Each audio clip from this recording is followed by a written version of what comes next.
The Bantham Boat, it's a little unique to Bantham. It came about because years ago they wanted a small boat that could be sailed, rowed. It could go out to sea on a calm day and they could catch mackerel, and it kind of evolved as boats do. And of course then they started racing them, so it took off, it became very popular, and lots of people love them.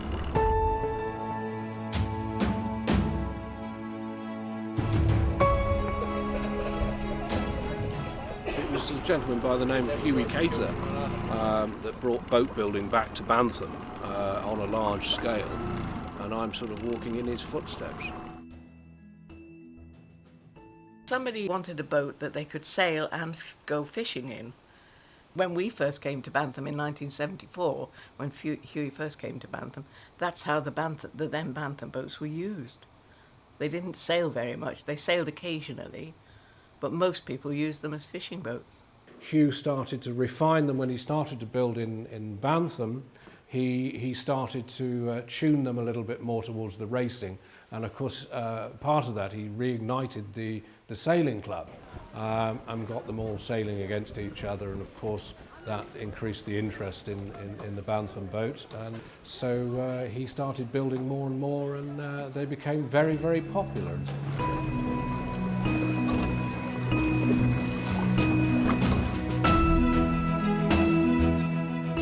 A Bantham boat. It's a 12'6" clinker-built dinghy which has sails and a gaff rig arrangement, but you can also de-rig it, take the sails off and take it out to sea with an engine on to fish.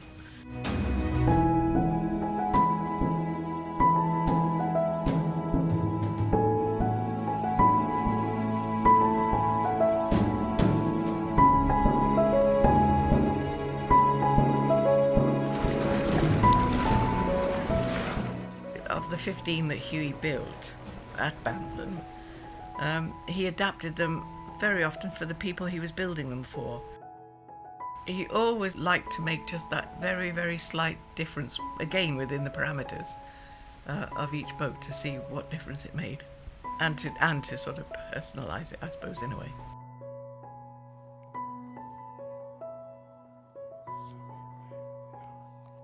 But just before Huey died, Marsh Dawes took on the harbour master's job, and it was Huey agreed, because Marsh is already a very great craftsman, woodworker, and Huey was promising to teach him how to build boats, and he did start to teach Marsh to build boats, but then of course he died, and so Marsh had to take it on and finish the last boat that Huey was building.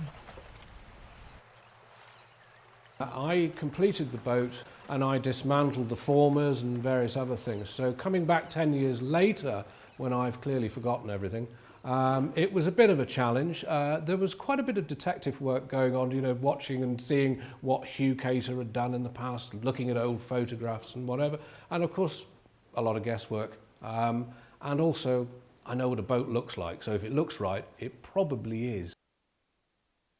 The construction, it's always the same construction. The planking on the outside, all that is done dry.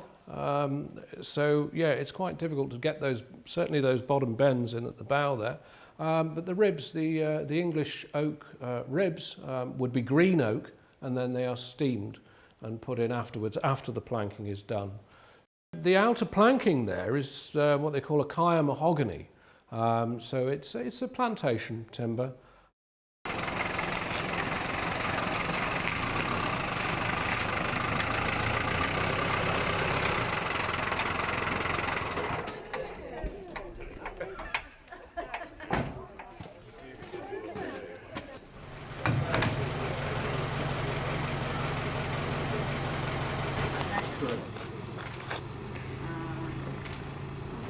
Uprights. Marsh, look at the camera a second. You can look at the camera.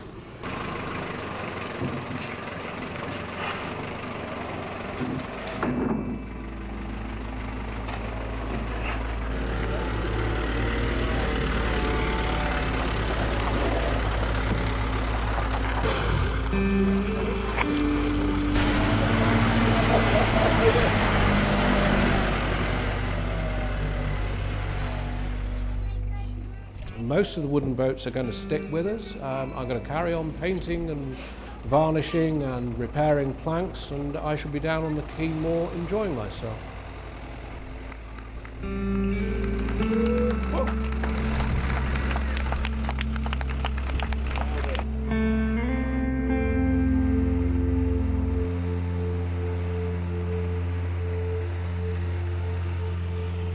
I bought enough wood for two. Yeah.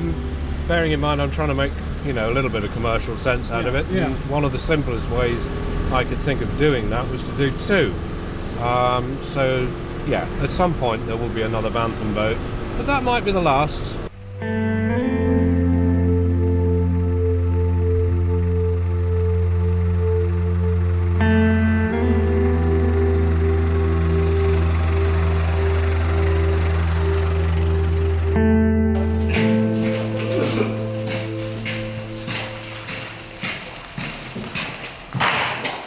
There we go.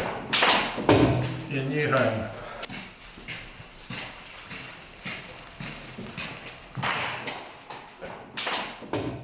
The length and width is determined by the Bantham boat, and it's been set at 12'6" and 5 foot wide. So everything's pretty similar, but my choice was I couldn't copy a Hugh Cater. There's no point. And there's no point in making one that's not as good as Hugh Cater's. So I had to go a slightly different way. So I've altered the stem slightly and I've altered the transom slightly. So they're a one-off design, if you like. Although I've used Hugh Cater's formers, so that gives you the sort of the general shape of the boat will be in the realms of the standard Bantham boat. It's not a production boat, it's handmade. I think that's part of the fun of the Bantham boat, is that everyone is just slightly different. So they all react a little bit differently. The proof of the pudding will be in the eating, I suppose. A couple of years' time when she floats or doesn't, we'll see.